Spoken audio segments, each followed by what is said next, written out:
இலக்கை நோக்கி டுவர்ட் த கோல். இந்த நிகழ்ச்சிக்கு உங்களை அன்புடன் வரவேற்கிறோம். Praise the Lord. ஆண்டவராகிய இயேசுவின் இனிய நாமத்தில் இந்த நல்ல நாளிலே உங்கள் யாவரையும் அன்போடு வாழ்த்துகிறேன். எஸ்ராவின் புஸ்தகம் 8ஆம் அதிகாரம் 22ஆம் வசனம். வழியிலே சத்துருவை விலக்கி எங்களுக்கு துணை செய்யும்படிக்கு நான் ராஜாவினிடத்தில் சேவகரையும் குதிரை வீரரையும் கேட்க வெட்கப்பட்டிருந்தேன். ஒரு உதவிக்காக ராஜாட்ட போய் எனக்கு இது வேணும்னு கேட்டா கண்டிப்பா அவர் அதை செய்யறதுக்கு ரெடியா தான் இருக்கிறார். ஆனா எனக்கு அதை கேட்கறதுக்கு வெட்கம். அதனால நான் என்ன செஞ்சேன் அப்படின்னா, உபவாசம் பண்ணி ஜெபித்தேன். தேவனிடத்தில் அவைகளை நான் கேட்டேன். கர்த்தர் என்னுடைய ஜெபத்தை கேட்டு அந்த உதவியெல்லாம் ராஜாவின் மூலமாய் செய்தார். இதுதான் எஸ்ராவின் அனுபவம். நம்ம வேதாகமத்துல வருகிற ஒவ்வொரு நபர்களுடைய வாழ்க்கைய கடைபிடிப்போமானால் நிச்சயம் அது நமக்கு பயனுள்ளதா இருக்கும் என்பதில் சந்தேகமில்லை. ஜார்ஜ் முல்லர் என்கிற ஒரு மிகப்பெரிய விசுவாச வீரரை குறித்து நம்ம நல்லா அறிஞ்சிருக்கிறோம். பாருங்க, இவர் 10,000க்கு அதிகமான ஆதரவற்ற சிறுமியர்களை வளர்த்து அவர் ஆளாக்கி இயேசுவுக்கு நேரம் வழி நடத்தி இருக்கிறார்.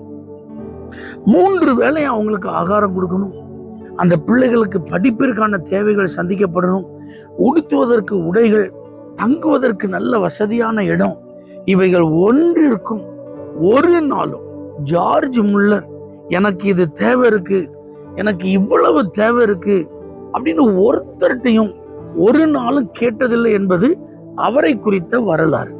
அப்ப பைபிளே நம்ம பார்க்கிறோம், இன்றைக்கு இருக்கிற இந்த நடைமுறை உலகத்திலே நம்ம பார்க்கிறோம். அப்ப நாம ஏன் இதை பிராக்டிஸ் பண்ணக்கூடாது? இன்னைக்கு ஒரு தீர்மானம் பண்ணுவோம்.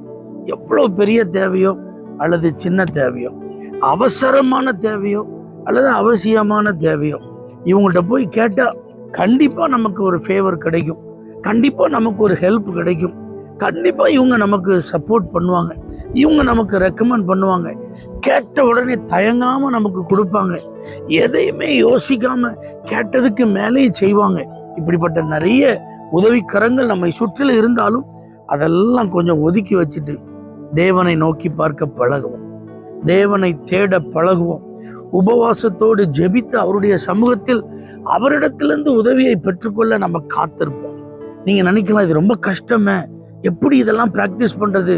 இந்த வார்த்தையை கேட்கிற இந்த நாளிலிருந்து ஒரு வாரம் இதை நான் பிராக்டிஸ் பண்ணி பார்க்கணும் அப்படின்னு ஆசைப்படுங்க. நேரடியாகவோ மறைமுகமாகவோ எனக்கு வேண்டியதை, எனக்கு தேவையானதை ஒரு உதவின்னு சொல்லி நான் யார்கிட்டையும் கேட்க மாட்டேன். கர்த்தர் நிச்சயமா நம்மளை வெட்கப்படுத்த மாட்டான். தெய்வ பிள்ளைகளே, உங்களுக்கோ உங்க குடும்பத்திற்கோ உங்க பிள்ளைகளுக்கோ உங்களுடைய வேலை தொழில் சம்பந்தப்பட்ட காரியத்திற்கோ ஒரு உதவிக்கு இன்னொரு நபர்கிட்ட போய் நம்ம நிற்கிறத காட்டிலும் தேவனிடத்தில் நிற்பது ரொம்ப நல்லது.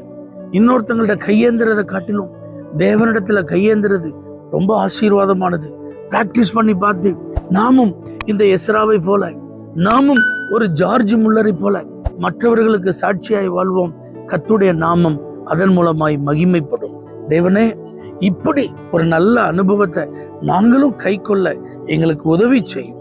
இயேசுவின் நாமத்தில் பிதாவே, ஆமென். For prayer contact Pastor J.